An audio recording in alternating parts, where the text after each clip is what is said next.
എല്ലാവർക്കും പുതിയ വീഡിയോയിലേക്ക് സ്വാഗതം. എമ്പുരാനോട് ക്ലാഷ് വെക്കാൻ ആരുണ്ട്?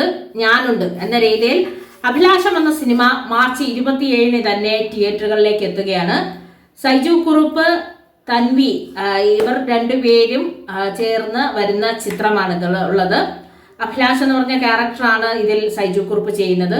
വീണ്ടും ഒരു തട്ടത്തിൻ മറയത്തിന് ശേഷം ഒരു ഉമ്മച്ചിക്കുട്ടി പ്രണയമാണ് ഈ ചിത്രത്തിന്റെ പ്രമേയമായി വരുന്നതെന്ന് ട്രെയിലർ കാണുമ്പോൾ മനസ്സിലാവും. ട്രെയിലർ പുറത്തു വന്നു. ട്രെയിലർ കാണാൻ വളരെ മനോഹരമായിട്ടുണ്ട്. ഒരു സൂപ്പർ മാർക്കറ്റും അതിന്റെ പരിസരത്തിൽ വന്ന് നിന്ന രീതിയിലാണ് ആദ്യം ഒരു പാട്ടിലൂടെ ഈ ചിത്രത്തെക്കുറിച്ചുള്ള വിവരം വന്നത്. ഇന്നലെ ട്രെയിലറും പുറത്തു വന്നു. ഈ ചിത്രം മാർച്ച് 27 എമ്പുരാൻ ഇറങ്ങുന്ന അതേ ദിവസം തന്നെ തിയേറ്ററുകളിലേക്ക് എത്തിക്കുന്നു എന്നുള്ളതാണ് ഈ ചിത്രത്തിന്റെ പ്രധാന പ്രത്യേകത. കാര്യം അത്രയ്ക്ക് കോൺഫിഡൻസ് ഉണ്ടെങ്കിൽ മാത്രമേ മോഹൻലാൽ സിനിമയോടൊപ്പം ക്ലാഷ് വെക്കാൻ പറ്റൂ.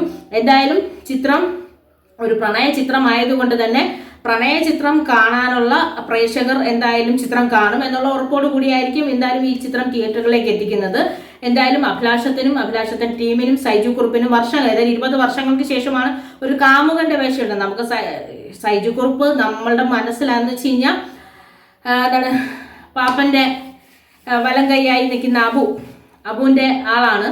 അപ്പൊ അതുപോലെ നമുക്ക് അത് കണ്ട് നമുക്ക് ഒരു പ്രണയ ചിത്രം ഇദ്ദേഹം കൈകാര്യം ചെയ്യുന്നത് നമ്മൾ വർഷങ്ങൾക്ക് ശേഷമായതുകൊണ്ട് വർഷങ്ങൾക്ക് ഇടവേള വന്നതുകൊണ്ടാണ്. എന്തായാലും മാർച്ച് 27 തിയേറ്ററുകളിലേക്ക് എത്തിക്കുന്ന അഭിലാഷം സിനിമയ്ക്ക് എല്ലാവിധ ആശംസകളും.